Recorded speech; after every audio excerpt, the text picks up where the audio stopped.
Good afternoon students, welcome to SRS IAS and law academy.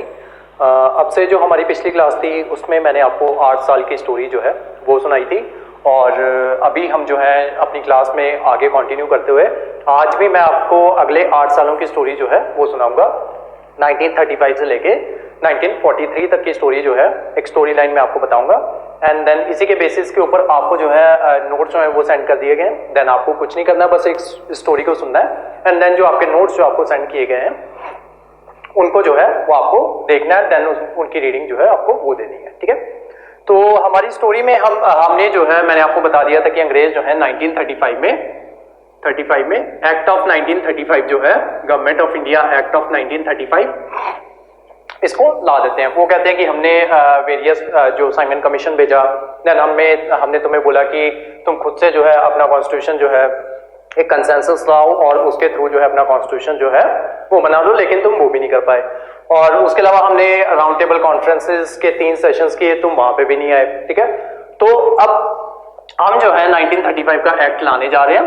इस act में वो बातें जो है उन्होंने बोल दिया कि हमने जो कुछ भी हमें तुम्हारी मांगे जो है वो हमें साइमन कमीशन ने बता दी और जो राउंड टेबल कॉन्फ्रेंसेस के जो 3 सेशन हुए उसमें हमें पता चल गया कि तुम लोगों को जो है वो क्या चाहिए।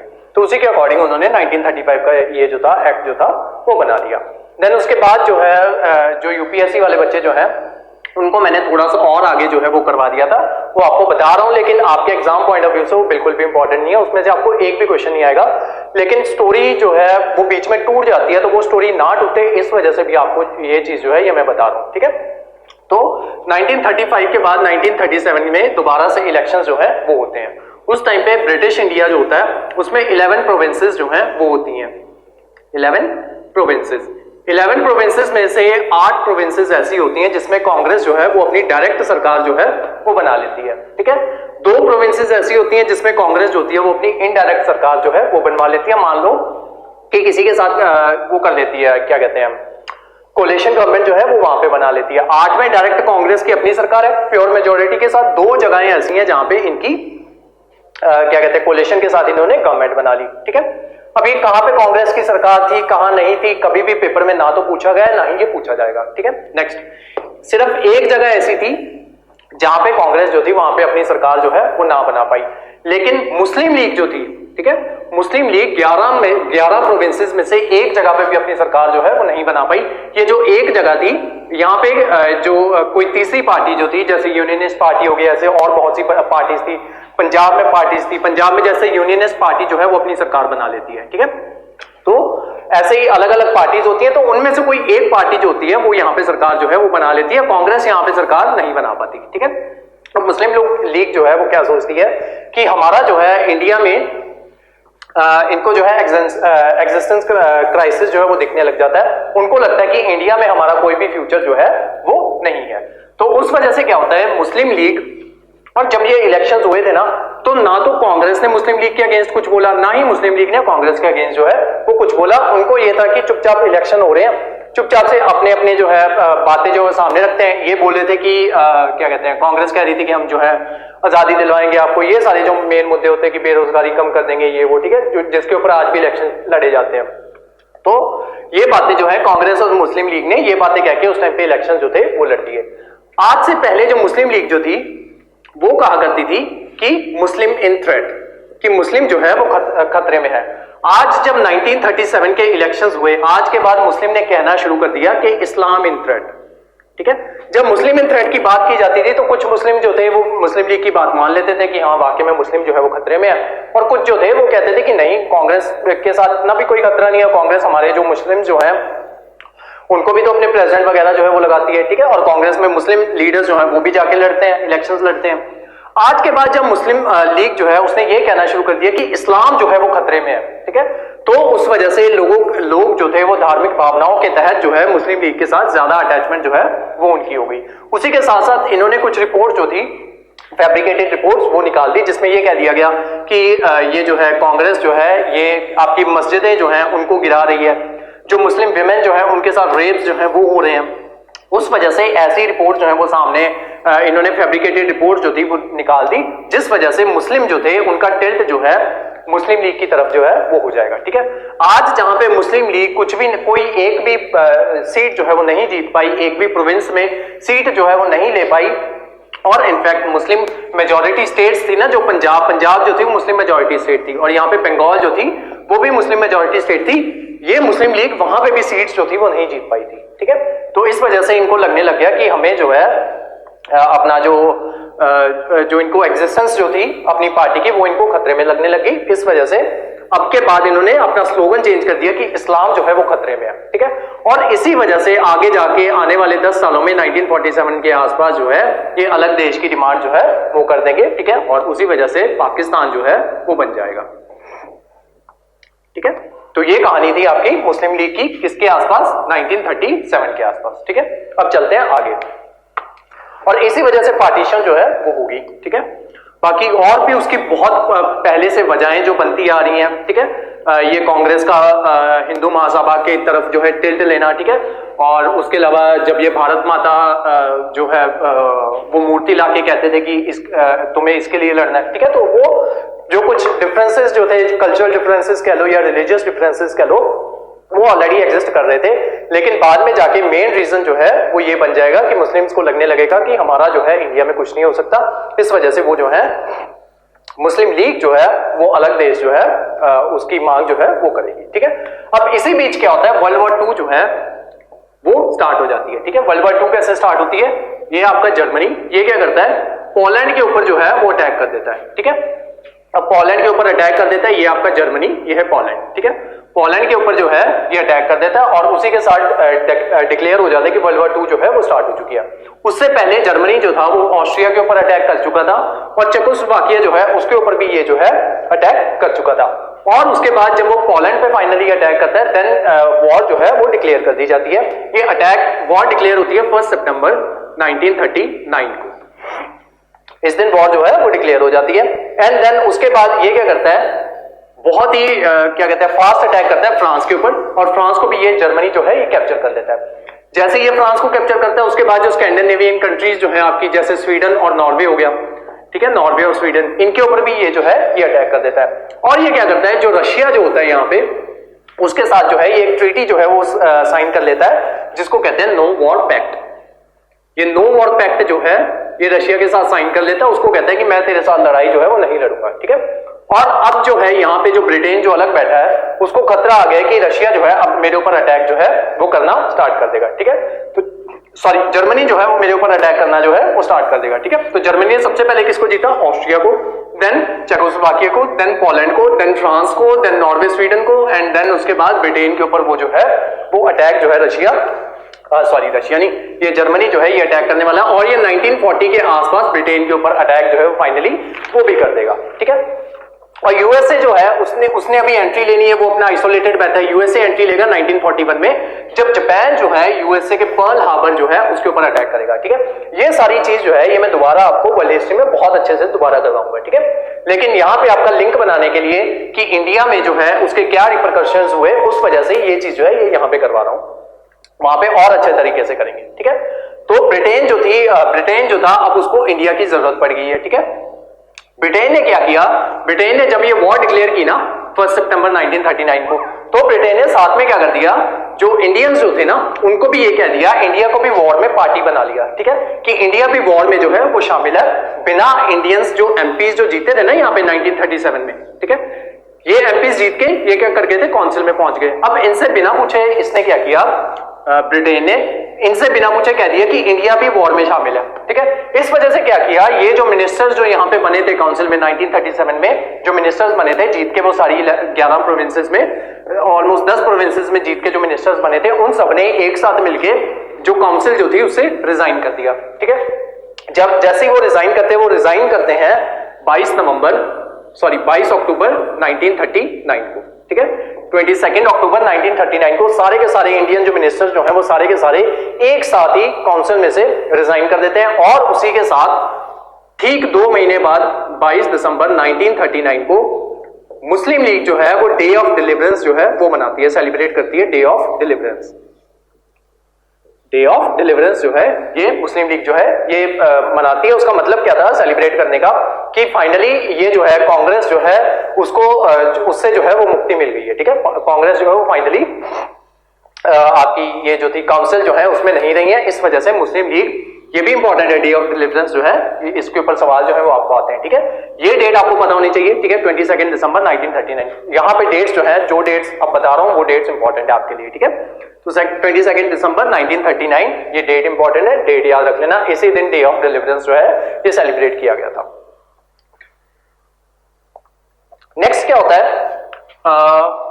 अब ये कब की बात है, 39 में क्या कर दिया इन्होंने, डे ऑफ डिलीवरेंस बना दिया और इन्होंने कांग्रेस ने काउंसिल से रिजाइन कर दिया। ठीक है, अब कांग्रेस जो चुप करके साइड पे बैठ गया कि हम तो पार्टी है ही नहीं, हमारे तो जो मिनिस्टर है उन्होंने भी रिजाइन कर दिया। अब ब्रिटेन जो है, क्योंकि हिटलर 1940 के आसपास जो है यहाँ पे पहुंच चुका है, ब्रिटेन के आसपास। ठीक है, यहां पे यूएसए कह रहा है कि मैं अभी मदद के लिए नहीं आ सकता। ठीक है, यूएसए हमेशा से चलाता रहेगा, वो बिल्कुल एंड में आएगा। ठीक है, और जब एंड में आएगा तो एकदम से तबाही करेगा। वो पहले देखेगा लोगों के रिसोर्सेज जो हैं, जो वेरियस कंट्रीज लड़ रही हैं, वो देखेगा कि इनके रिसोर्सेज हैं, उनको एक्सप्लॉइट हो लेने दो, एंड देन बाद में मैं जो है मैं आऊंगा। ठीक है, और ये बाद में आके जंग जो है एकदम से अटैक करता है, और बहुत पैसा इनके पास, तो एकदम से अटैक करते हैं, हाईटेक वेपन्स है इनके पास, तो उस वजह से ये फाइनली जंग जो है ये जीत जाते हैं। लेकिन अभी यूएसए ने बोला कि अभी मैं पार्टिसिपेट नहीं कर रहा, और वो तब तक पार्टिसिपेट नहीं करेगा जब तक जापान जो है इनके जो पर्ल हार्बर जो है वहां पे अटैक नहीं करता। ठीक है,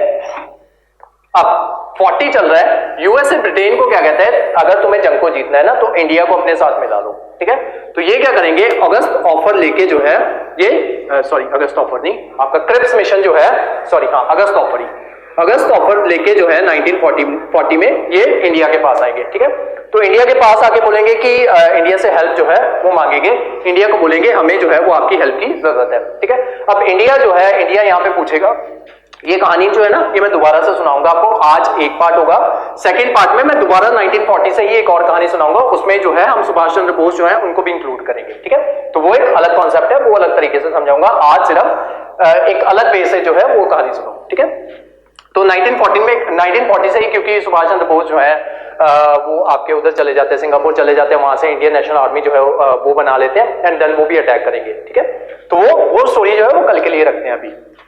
तो होता क्या है कि अगस्त 1940 में ये जो है अगस्त ऑफर जो है ये आ जाता है, और इंडियंस को बोला जाता है कि आप जो है वो हमारी मदद करो। ठीक है, तो इंडियंस पूछते हैं कि उसके बदले में हमें क्या मिलेगा। ठीक है, कि गांधी कहते हैं कि हमने तुम्हारी पिछली बार जो है मदद की थी, और क्लेम्सफोर्ड ने बाद में आके वो लगा दिया था, रॉलेट एक्ट लगा दिया था, जलियांवाला बाग का कांड कर दिया था, हमने तुम पे किसानों को मैंने जो है वो बोला कि तुम लोग जो हो आर्मी में भर्ती हो जाओ, इनकी मदद करो। ठीक है, बदले में तुमने हमें क्या दिया, रॉलेट एक्ट दे दिया, 1919 का तुमने वो कर दिया, जलियांवाला बाग का कांड कर दिया। फिर जब तुम्हें बोला गया कि उसकी इंक्वायरी करवाओ, फिर तुमने बोल दिया कि 350 लोग ही मरे हैं। ठीक है, जबकि 1500 के आसपास लोग जो थे वो वहां पे मरे थे। ठीक है, तो मैं तुम्हारी मदद जो है वो क्यों करूं। वो कहते हैं कि हम ऐसे करेंगे, आपकी जो एंट्री जो है ना, नंबर ऑफ एमपीज जो है काउंसिल में, वो इंक्रीज कर देंगे। गांधी कहते हैं कि अच्छा और बताओ और क्या करोगे। कहते मंत्री अगर इंक्रीज करोगे तो पोर्टफोलियो जो है, कहते क्योंकि अभी जंग चल रही है ना, तो नंबर तो हम इंक्रीज कर देंगे, लेकिन क्योंकि जंग चल रही है तो जो डिफेंस मिनिस्टर होगा वो हमारा होगा। कहते अब फॉरेन अफेयर मिनिस्टर जो है, क्योंकि जंग चल रही है तो फॉरेन अफेयर मिनिस्टर भी वो हमारा होगा। उसके अलावा जंग चल रही है तो तुम लोग यहाँ पे दंगे वंगे ना भड़का दो, तो उस वजह से होम मिनिस्टर होगा, वो भी हमारा होगा। कहते हैं क्योंकि जंग चल रही है तो उस वजह से फाइनेंस की जरूरत होगी, तो उस वजह से फाइनेंस मिनिस्टर भी हमारा होगा। इंडियन कहते हैं कि अगर ये सारी मेन मिनिस्ट्रीज तुम्हें रखनी है तो हमें दोगे क्या तुम, पोल्ट्री मिनिस्ट्री।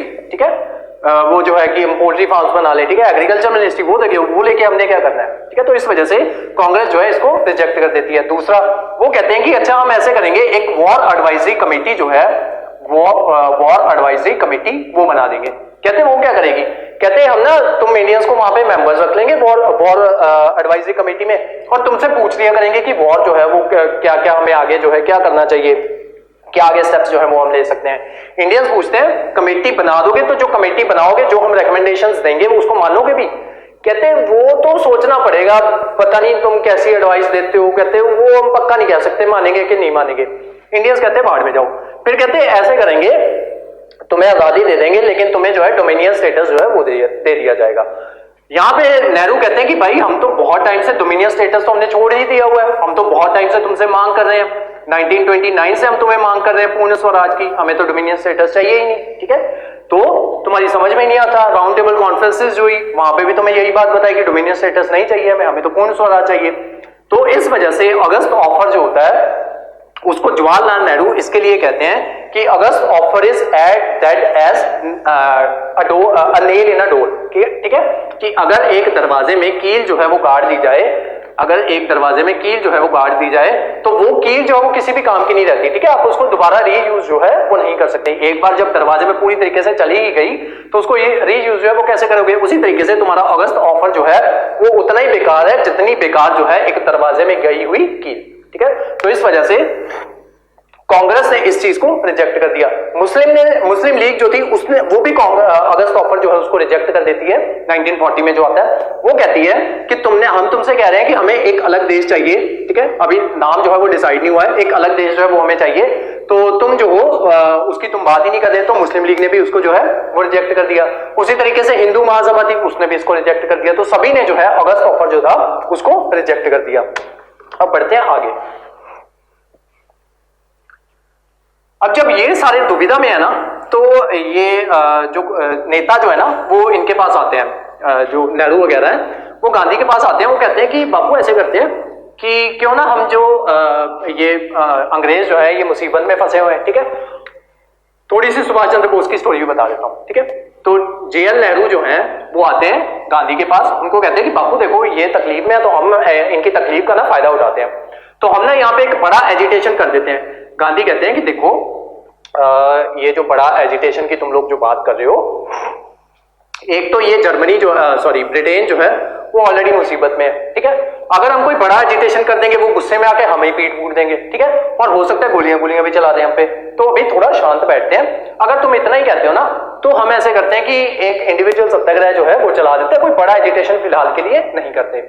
और उसके अलावा इसकी लड़ाई चल रही है जर्मनी के साथ, ठीक है, और जर्मनी में तुम्हें पता ही है कि वो जो हिटलर जो है, ठीक है, वो ज्यूज के साथ जो है वो कितना बुरा व्यवहार जो है वो कर रहा है, ठीक है। तो अगर मान लो जर्मनी जीत गया, ठीक है, अगर हमने ब्रिटिश को कमजोर कर दिया और जर्मनी जीत गया देन वो इंडिया में आएगा, ठीक है, और जो हाल हमारा ये ब्रिटेन वाले कर रहे हैं हो सकता है उससे भी बुरा हाल जो है हिटलर करे हमारा। तो इस वजह से फिलहाल के लिए इसको बेचारों को जंग जो है वो लड़ने देते हैं।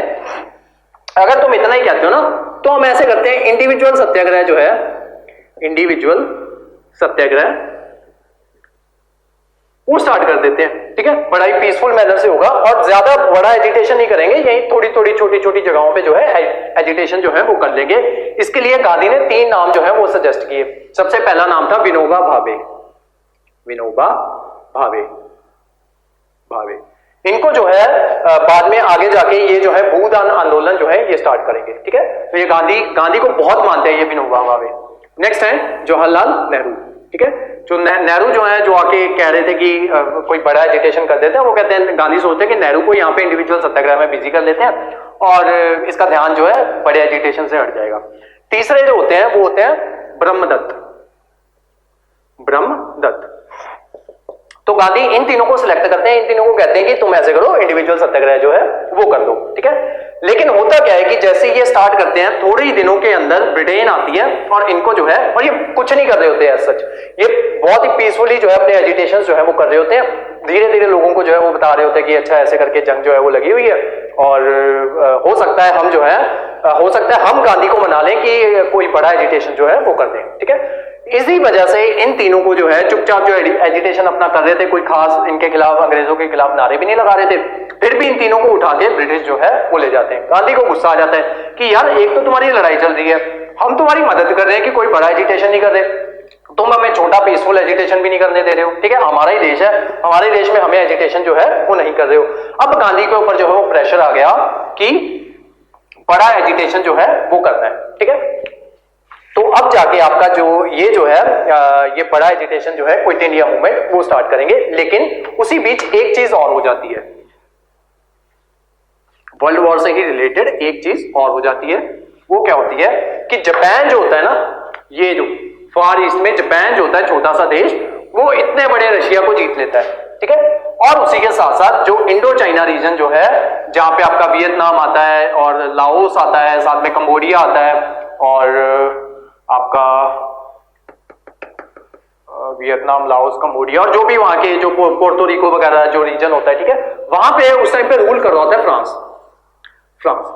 तो जापान आके इनको भी जीत लेता है और धीरे धीरे चाइना जो है, इतना बड़ा चाइना, उसको भी जीत लेता है, ठीक है। अब इसके ऊपर क्या होता है, ब्रिटेन के ऊपर और प्रेशर जो है वो आ जाता है। ब्रिटेन के ऊपर प्रेशर आता है उनका, क्या कहते हैं, सबसे पहला प्रेशर है जापान का, कि जापान जो है अब यहां पे आ गया है, तो अब अगला किस पे आएगा, अटैक करेगा वो इंडिया के ऊपर, कि इंडिया के ऊपर घुस जाएगा। और उसके साथ साथ आगे आता हुआ यहां पे बर्मा जो है वो हुआ करता था, रंगून वाला एरिया, उसको भी कैप्चर जो है वो कर लेता है। आगे उसने किस में घुसना है, बांग्लादेश में, ठीक है। और बांग्लादेश उस टाइम पे हमारा ही पार्ट है, ठीक है। तो एक प्रेशर है ब्रिटेन के ऊपर जापान का, दूसरा प्रेशर उस पे यूएसए डाल रहा है कि इंडिया को लेके आओ जंग में, ठीक है, अदरवाइज तुम हार जाओगे। तीसरा प्रेशर ऑलरेडी इन पे बना हुआ है इनका, चाइना का। चाइना कह रहा है कि अगर जापान जो है इंडिया में घुस गया तो तुम्हारा कुछ नहीं होगा, ठीक है। ऑलरेडी उसने यहाँ पे जो चाइना जो हमारा था उसको पूरे का पूरा जो है कब्जा कर लिया। अगर कहीं इंडिया में घुस गया तो तुमको जो है भागने की जगह नहीं मिलेगी। और उसी के साथ साथ इनके ऊपर और किसका प्रेशर था, हिटलर का, ठीक है, कि इधर हिटलर जो था वो इनके ऊपर अटैक जो है वो किया जा रहा था। अब इसी प्रेशर में आके ये लोग क्या करेंगे, इंडिया में क्रिप्स मिशन जो है वो भेजा जाएगा, ठीक है, इंडिया में क्रिप्स मिशन भेजा जाएगा। अब आते हैं क्रिप्स मिशन पे। और उसी के साथ साथ यूएसए के जो प्रेसिडेंट होते हैं, कल ना मैंने एक छोटी सी गलती कर दी थी, मैंने जो है रामजे मैकडोनल्ड को जो है वो प्रेसिडेंट बोल दिया था, ठीक है। तो जो रामजे मैकडोनल्ड जो है वो प्रेसिडेंट नहीं है, वो प्राइम मिनिस्टर थे इसके आपके ब्रिटेन के, ठीक है। उसी तरीके से यूएसए के जो आपके वो होते हैं प्रेसिडेंट होते हैं, यूएसए के प्रेसिडेंट, ब्रिटेन के उस टाइम के जो पीएम होते हैं विल्सन चर्चिल, उनको कहते हैं कि किसी भी तरीके से इंडिया को जो है वो लेके आओ, ठीक है। अब विल्सन चर्चिल, ये नाम इंपॉर्टेंट है, ठीक है। रामजे का आज की कहानी में कोई लेना देना नहीं है, कल मेरे से गलती से उसको जो है प्रेसिडेंट कह दिया गया था, वो प्राइम मिनिस्टर था, ये भी प्राइम मिनिस्टर है विल्सन चर्चिल, ठीक है। अब आते हैं आगे कि क्रिप्स मिशन, अब जो है ब्रिटेन जो है क्रिप्स मिशन भेजेगा। अब वो भेजना क्यों है, क्योंकि इसके ऊपर जो है ब्रिटेन के ऊपर बहुत सा प्रेशर है, जापान का प्रेशर है, चाइना का प्रेशर है, यूएसए का प्रेशर है, हिटलर का प्रेशर है, ठीक है। अब ये क्या करेगा, क्रिप्स मिशन भेजेगा। क्रिप्स मिशन किसके तहत, सर स्टैमफोर्ड क्रिप्स, इसकी अगुवाई में क्रिप्स मिशन जो है वो भेजा जाएगा, ठीक है। क्रिप्स मिशन जो था, जब ये इंडिया में आता है तो ये कांग्रेस को कहता है कि देखो, जब तक तो जंग चल रही है ना, तब तक तो हम जो है तुम्हारे लिए कुछ भी नहीं कर सकते, ठीक है, लेकिन हम प्रॉमिस कर देते हैं कि जैसे ही जंग खत्म होगी ना और हम जंग जीत जाएंगे, तो हम ना तुम्हारे लिए थोड़े थोड़े रिफॉर्म्स जो है वो कर देंगे, जैसे कि तुम्हें डोमिनियन स्टेटस जो है वो दे देंगे, और उसके अलावा तुम्हें अपना कॉन्स्टिट्यूशन जो है वो बनाने के लिए दे देंगे, तुम्हारी अपनी गवर्नमेंट जो है वो बनाने के लिए दे देंगे, लेकिन तुम्हें डोमिनियन में अंदर, अपने अंदर जो है डोमिनियन में हम रखेंगे, ठीक है। इस पे गांधी क्या कहते हैं कि भाई कौन सी आजादी की बात कर रहे हो, ये देखो जापान जो है बर्मा तक पहुंच गया, थोड़े दिनों में उसने जो है वहां पहुंच जाना है, आपके बांग्लादेश को क्रॉस करता हुआ उसने पहुंच जाना है इंडिया में। एक कहानी बीच में से तोड़ रहा हूं मैं आपकी, क्योंकि मैंने कल सुनानी थी ना, लेकिन आज मैं सुभाष चंद्र बोस का जिक्र करके इस वजह से सुना रहा हूं, अदरवाइज ये कल की स्टोरी में और ज्यादा अच्छे से निखर के आती। हुआ क्या था, इसी के आसपास 1940 के आसपास सुभाष चंद्र बोस जो है ये अपना फॉरवर्ड ब्लॉक शुरू कर लेते हैं और इनको भाग के जाना पड़ता है सिंगापुर, ठीक है।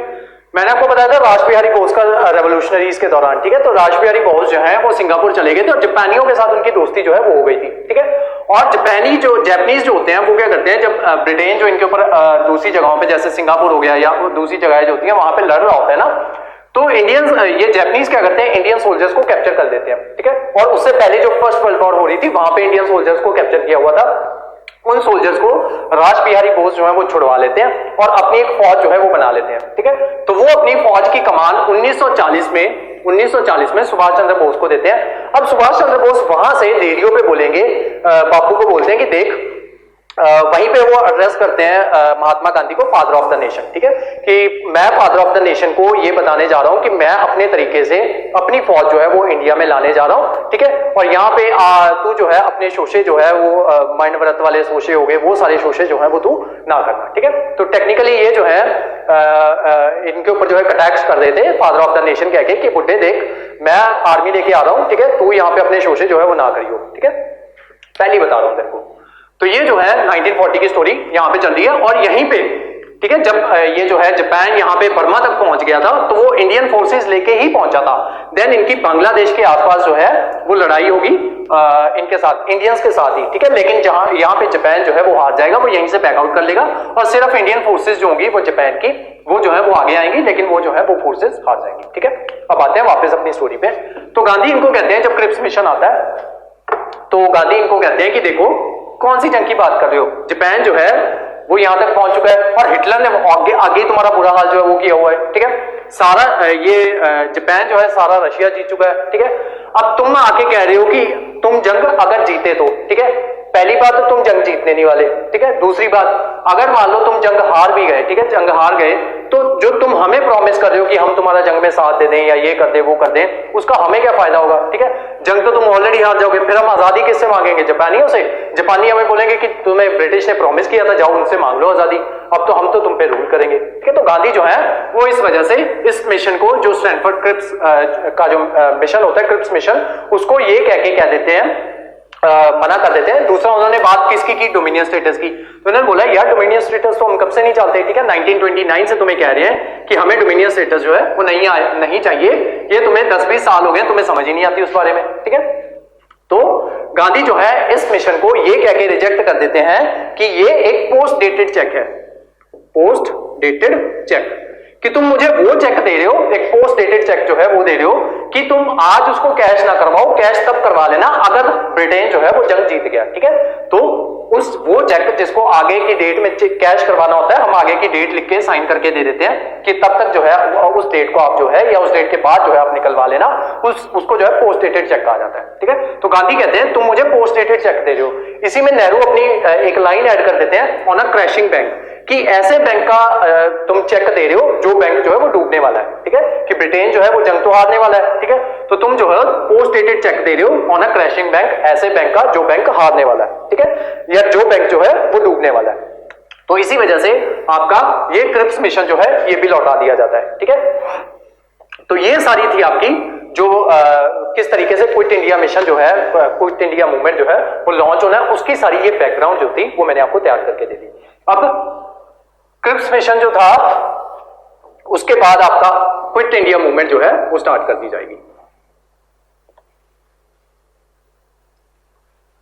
क्विट इंडिया मूवमेंट जो है वो आपकी स्टार्ट कर दी जाती है 1942 में, ठीक है। 42 में क्विट इंडिया मूवमेंट जो है वो आपकी स्टार्ट कर दी जाती है।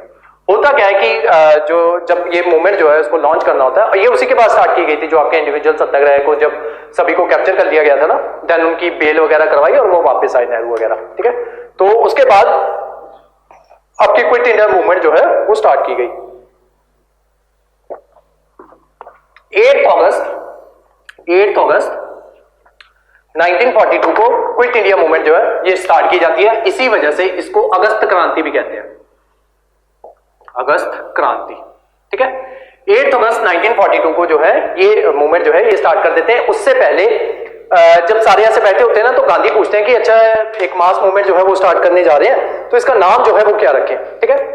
तो एक पीछे से मेरे जैसा उठ के कह देता है कि गेट आउट ब्रिटिश, ठीक है, कि गेट आउट ब्रिटिश जो है वो रख देते हैं। गांधी कहते हैं नहीं यार, मतलब मेरी मूवमेंट है, थोड़ी क्लासी तो लगनी चाहिए, ये क्या बात हुई get out British.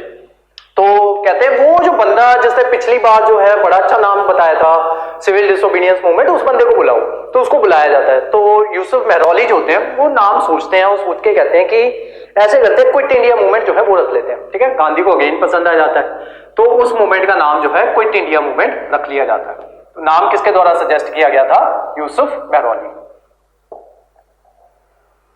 Yusuf Mehrauli,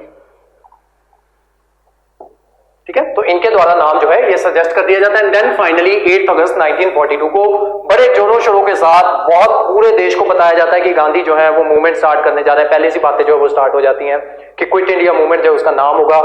पूरे जोरों शोरों के साथ 8 अगस्त 1942 को 8 अगस्त 1942 को ये मूवमेंट जो है ये स्टार्ट कर दी जाती है। अगले दिन 9 अगस्त ब्रिटिश आती है, डंडे डुंडे लेके सबको पकड़ के ले जाती है, इंक्लूडिंग गांधी, जवाहरलाल नेहरू और बड़े बड़े नेता वल्लभ भाई पटेल, सबको पकड़ के ले जाया जाता है, ठीक है। कुछ पीछे छोटे मोटे नेता जो है वो रह जाते हैं, जैसे आपका क्या कहते हैं जो कल्पना दत्त हो गया, ठीक है, ऐसी ऐसी जो लीडर्स जो है वो रह जाती हैं, ठीक है। एक लेडी उषा करके जो है वो रह जाती हैं, वो बाद में जाके जो है अपने अंडरग्राउंड रेडियो जो है वो चलाएंगे, ठीक है। तो छोटे मोटे नेता जिनके आपने नाम नहीं सुने वो रह जाते हैं, ठीक है। तो इन सब मेन नेताओं को जब पकड़ के लेके जा रही होती है तो बीच में से एक छोटा नेता जो है उसको लोग जो है वो आगे करते हैं, कहते हैं बापू से पूछ के आओ करना क्या है आगे, ठीक है। तो बापू बड़े फ्रस्ट्रेटेड हैं कि यार मैंने इतनी मेहनत लगा के पहले नाम सजेस्ट किया, पूरे देश को बताया क्विट इंडिया मूवमेंट होने जा रही है और 8 अगस्त डेट फाइनल की गई, अगले दिन ये पकड़ के ले जा रहे। गांधी को बड़ा गुस्सा आया हुआ था उस टाइम पे, ठीक है। तो एक बीच में से किसी लोगों ने उसको धक्का दिया कि जाओ बापू से पूछ के तो आओ कि करना क्या है। बापू कहते हैं यार मुझे नहीं पता, करो या मरो, ठीक है। तो बापू कह देते हैं डू और डाई, डू और डाई। उससे पहले जब बातें चल रही थी ना तो गांधी ने क्या बोला था, ये फाइट टू द फिनिश होगी, फाइट टू द फिनिश, कि अब हमें जो है अंग्रेजों से आजादी लेनी ही लेनी है, क्योंकि अगर अंग्रेज हार गए तो जापान जो है वो हमारे ऊपर अटैक कर देगा, हम जो है वो किसी भी केस में हम जो है वो फंसने ही जा रहे हैं। तो इस बार जो लड़ाई लड़नी है ना वो फाइट टू द फिनिश लड़ी जाएगी, ठीक है, कि अंग्रेजों को बाहर निकाल के ही दम लेना है, ठीक है। तो ये बात पहले कह दी गई थी, फाइट टू द फिनिश, ठीक है। अब जिस दिन इन सबको अरेस्ट किया जाता है उस दिन गांधी कह देते हैं करो या मरो, ठीक है, डू और डाई। हिंदी में बापू कहते हैं करो या मरो। तो वो जो बेचारा वो जो गया होता है ना नेता, तो वो उसको बड़ा लगता है कि यार गांधी तो बड़ा कूल आदमी है, ठीक है, बड़ा मतलब ठंडे स्वभाव का आदमी है, तो उसने ऐसे कैसे गुस्से में कह दिया करो या मरो। तो उसने जो है गांधी की बात को मिस इंटरप्रेट कर दिया और उसने लोगों को आके बता दिया गांधी ने बोला था करो या मरो। तो जब वापस आया वो मुंह से लड़का के ऐसे करके वापस आ रहा है तो लोगों ने पूछा कि क्या बोला बापू ने, क्या बोला बापू ने। वो कहता बापू कहता मारो। पूरे देश में दंगे भड़क गए, ठीक है, पूरे लोगों ने अंग्रेजों को मारना पीटना शुरू कर दिया, पूरे देश में दंगे जो है वो भड़क जाते हैं। क्यों? क्योंकि इसको करो या मरो को मिस इंटरप्रेट कर दिया गया था मारो से, ठीक है। इसी वजह से पूरे देश पे दंगे जो हैं वो भड़क जाते हैं। एंड देन ब्रिटेन वालों से भी नहीं इंडिया संभलता कि अब कैसे संभालें, ठीक है। वो बापू के पास जाते हैं कि बापू वो तो पूरे देश में दंगे भड़क गया। बापू कहता मैं क्या करूं, मैं तो जेल में बैठा हूं, ठीक है। तो वो तुम ना पकड़ते तो हो सकता है किसी और तरीके से चलती है हमारी मूवमेंट, अब मैं तो इसमें कुछ नहीं कर सकता। देन इसी तरीके से फाइनली 1947 में हमें जो है क्विट इंडिया मूवमेंट के थ्रू, अब ये इसका कोई एंड नहीं है, ठीक है, कि कब 1942 में स्टार्ट हो गई, 42 में स्टार्ट होगी और ये चलती रहेगी, ठीक है, बहुत से फेजेस में चलेगी। ये जो है क्या कहते हैं 2-3 फेजेस जो है उसमें चलती है, बीच में बंद हो जाती है, फिर थोड़ी देर बाद चल पड़ती है।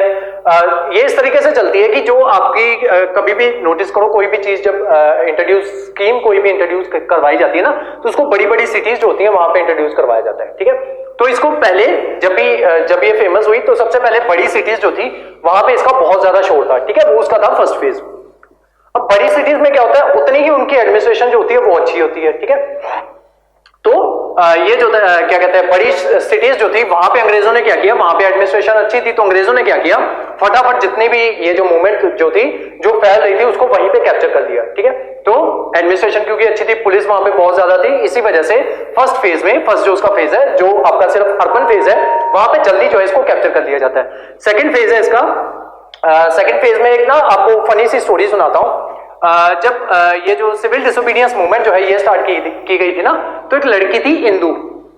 उस लड़की ने क्या किया था, उसने ना अपनी एक वानर सेना जो है वो बनाई हुई थी। उसने बेसिकली छोटे बच्चे जो होते हैं ना उनको इकट्ठा करके, जैसे 14-15 साल के जो बच्चे हैं उनको इकट्ठा करके, तो इसने ना अपनी सेना जो है वो बनाई हुई थी। गांधी उसको वानर सेना कहते थे, वानर सेना। ये वानर सेना क्या करती थी, जहां पे भी जाती ब्रिटिश सामान देखती, खंबे देखती, खंबे उखाड़ देते उनकी तारें देखती, तारों पे वो जो बच्चों की आदत नहीं होती वो उस पे पत्थर बांध के डोर पे और उसको ऊपर फेंक देते हैं, देन तारें जो है वो ऐसे तोड़ देते, खंबे तोड़ देते उनकी जो रेलवे लाइंस जो होती थी बिछी हुई उनको उखाड़ देते, ठीक है। ये लड़की इंदू कौन थी, ये थी इंदिरा गांधी, इंदिरा गांधी, ठीक है। ये जो वानर सेना थी उनकी हेड थी। अब ये इंदिरा गांधी, ये जो पुराना मूवमेंट है उस टाइम पे इसकी एज है 14-15 साल, अब ये भी बड़ी हो गई है, 20-25 साल की हो गई है, ठीक है। अब इसने क्या किया, सेकंड फेज में इन्होंने क्या किया, ये गांव वगैरह में जाते और वहां पे जो कुछ भी इनसे हो पाता वो करते, ठीक है। तो सेकंड फेज ये चलता है, इसको भी ब्रिटेन वालों ने धीरे धीरे कैप्चर कर लिया। थर्ड फेज जो था वो अंडरग्राउंड फेज था, अंडरग्राउंड फेज था। तो जो यहाँ पे मैंने नाम बताया था ना लेडी उषा का, उन्होंने क्या किया, एक अंडरग्राउंड रेडियो जो था वो एस्टेब्लिश कर दिया और 24 घंटे वहां पे क्या चलता रहता, वंदे मातरम जो है वो चलता रहता, ठीक है। तो ये अंग्रेज उनको पकड़ नहीं पाते कि कहां पे जो है कहां से उसको जो है ब्रॉडकास्ट किया जा रहा है। कभी एक जगह से ब्रॉडकास्ट कर देते, फिर चल के कहीं दूसरी जगह जाते, वहां से ब्रॉडकास्ट कर देते। जो ये जो थे भारतीय जो थे वो 24 घंटे रेडियो के ऊपर ट्यूनिंग जो है वो करते रहते कि कहीं पे सिग्नल मिल जाए, और उस पर 24 घंटे वंदे मातरम ही जो है वो चलता रहता था। ठीक है, तो ये जो है तीसरा फेज जो था वो अंडरग्राउंड फेज था। फर्स्ट फेज था अर्बन फेज, सेकंड था रूरल फेज जिसमें ये आती है वानर सेना और इंदिरा गांधी, और थर्ड फेज है आपका ये अंडरग्राउंड फेज। ठीक है, तो इसी तरीके से हाँ, जो मैं आपको बात बता रहा था कि 1942 में स्टार्ट होती है, खत्म होगी ये 1947 में, और इनफैक्ट उसके बाद भी ये खत्म नहीं होगी। एक सटायर जो है वो मैं आपको यहाँ पे बता रहा हूँ कि जब पूरा भारत जो है वो आजाद हो गया, उसको 5-6 साल भी हो गए। ठीक है, तो जो बहुत पिछड़ी हुई जो आप गांव है ना, वहां पे क्या कहते हैं, वहां पे बात जो थी वो अभी तक नहीं पहुंची थी कि अंग्रेज जो है वो चले गए। ठीक है, हुआ क्या कि नेहरू जो है कहीं पे घूमने आए, बहुत पिछड़ा हुआ देश था, बहुत पिछड़ा हुआ गांव था, तो वहां पे लोग जो है वो अभी तक नारे लगा रहे हैं कि अंग्रेजों भारत छोड़ो, क्या कहते हैं, गो बैक साइमन, या से कि अंग्रेजों जो है हिंदुस्तान जिंदाबाद, ये वो अंग्रेजों भारत छोड़ो। तो नेहरू जब वहां पे पहुंचते हैं तो वहां के जो डीसी जो होते हैं वो उनको समझाते हैं कि देखो भारत तो जो है कब का आजाद हो गया। ठीक है, ये तुम्हारे क्या कहते हैं ये नेता है, वो कहते हैं नहीं हम नहीं मानते, भारत अंग्रेजों भारत छोड़ो, अंग्रेजों भारत छोड़ो। देन नेहरू जो है वो खुद उनके सामने आते हैं, तो उनको कहते हैं कि देखो मैं ही हूं जवाहरलाल नेहरू, मैं तुम्हारा प्राइम मिनिस्टर हूं, तो देश तो तुम्हारा 1947 का आजाद हो गया, 15 अगस्त 1947 को देश जो था वो तुम्हारा आजाद हो गया था। यहाँ पे लोग नेहरू को क्या कहते हैं, अच्छा देश आजाद हो गया, हमें पता ही नहीं चला। ठीक है, उनका कहना क्या था, क्या कहना चाह रहे थे वो कि हमारी कंडीशन पहले भी ऐसी थी, अब भी वैसी है, हमें पता ही नहीं चला देश जो है वो आजाद हो गया। ठीक है, तो ये सारी स्टोरी थी आपकी 43 तक की। ठीक है, तो इसके आगे की स्टोरी जो है जिसमें और वेरियस मिशंस आएंगे, जैसे वेवल प्लान आएगा, देन माउंटबेटन प्लान आएगा।